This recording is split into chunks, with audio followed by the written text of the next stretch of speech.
다우징 무작정 따라하기 6편 재미 삼아 해보는 차트 다우징 100분율 차트 펜듈럼 방향 지시법에 이어 이번에는 차트를 이용한 흥미로운 펜듈럼 다우징 방법에 대해 알아보자. 지금쯤이면 탐색 위치나 예 혹은 난이요 그리고 아마도 잘못된 질문이라는 네 가지 기본 펜듈럼 움직임이 잘 작동하고 있을 것이다.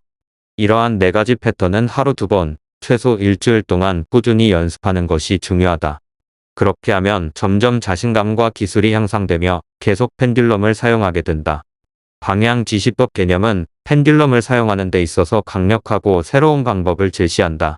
어떤 방향에 무언가가 있는지를 찾는 것뿐 아니라 이 책에 포함된 차트, 즉 펜을 활용하는 데에도 핵심 개념이다.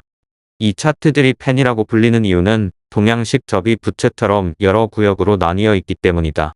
이번 장에서는 이러한 펜 차트 19개를 살펴본다. 단순한 예 나 아니요 아마도 펜 차트와 기본적인 100분율 차트를 시작으로 전 세계 지도에서 알려진 석유 매장지를 찾는 펜듈럼 연습이 이어진다. 이후에는 인생에서의 문제와 기회를 해석하는데 도움을 줄 수 있는 차트 15개가 등장하며 이 과정에서는 점성술이 도구로 사용된다.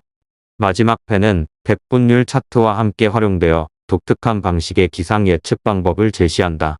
첫 번째 차트는 이 책의 연습에서 시범으로 보여준 방향 지시법 방식을 사용한다. 이 방식은 책을 시작한 이후 하루 2번씩 연습해왔을 것이다. 다음에 차트 1번을 참고하기 바란다.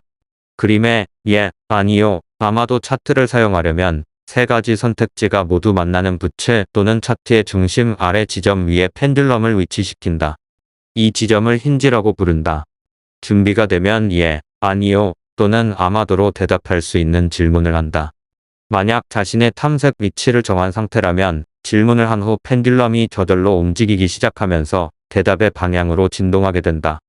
펜듈럼이 힘과 속도를 얻으면서 점차 정확한 답변에 맞춰지고 그 지점에서 멈춘 듯 고정된다.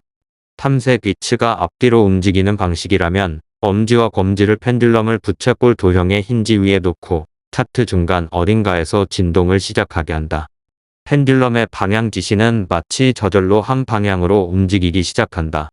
답은 지시 방향이 더 이상 움직이지 않고 진동이 한 방향으로 안정되었을 때 도달하게 된다.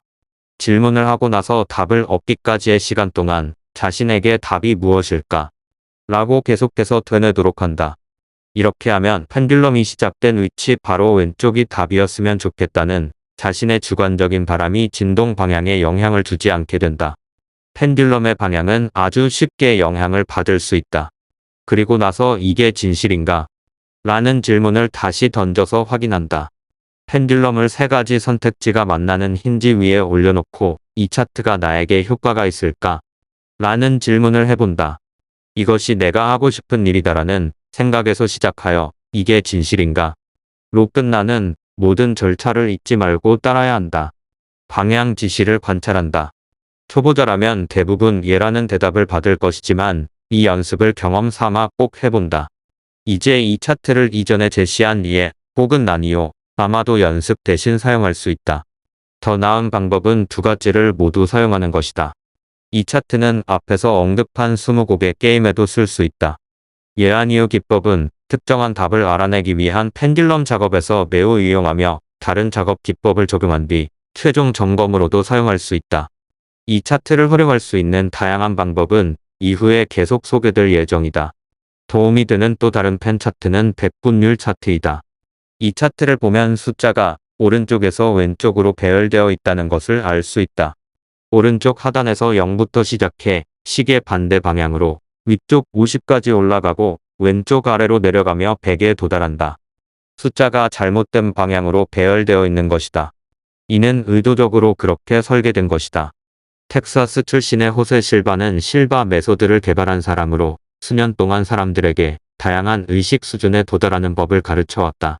그의 연구에 따르면 정보를 얻기 위해 시선을 왼쪽에서 오른쪽으로 이동시키는 것은 지금 이 문장을 읽고 있는 방식처럼 여러분을 좌뇌로 유도하거나 더 분석적인 사고 방식으로 유도할 수 있다.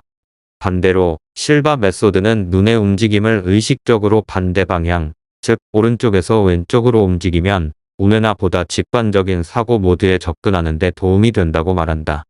백분율 차트는 바로 이런 직관력을 활용할 수 있도록 고안된 것이다.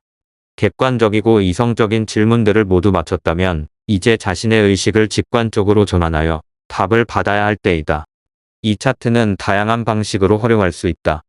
예를 들어 책을 평가할 때 사용할 수 있다. 그리스 신화에 관한 책을 발견했다고 가정하자. 펜듈럼을 꺼내고 준비 질문들을 마친 후 다음과 같이 질문한다. 그리스 신화책 중 최악이 0이고 최고가 100이라면 이 책은 몇 점인가? 80 이상이면 읽을 만한 책이고 90이나 93 이상이면 책을 내려놓을 필요조차 없다. 95 이상이라면 즉시 읽기 시작해야 한다. 그러면 내가 지은 이 책으로도 해보자. 초보자를 위한 최고의 펜듈럼 책이 100이고 최악이 0이라면 시그의 책은 내게 몇 점일까? 방금 위에 연습을 해봤다면 이 책은 계속 읽을 가치가 있지 않을까? 0부터 100까지의 스케일 차트를 또 다른 방식으로 활용할 수 있는데 바로 성격 평가이다.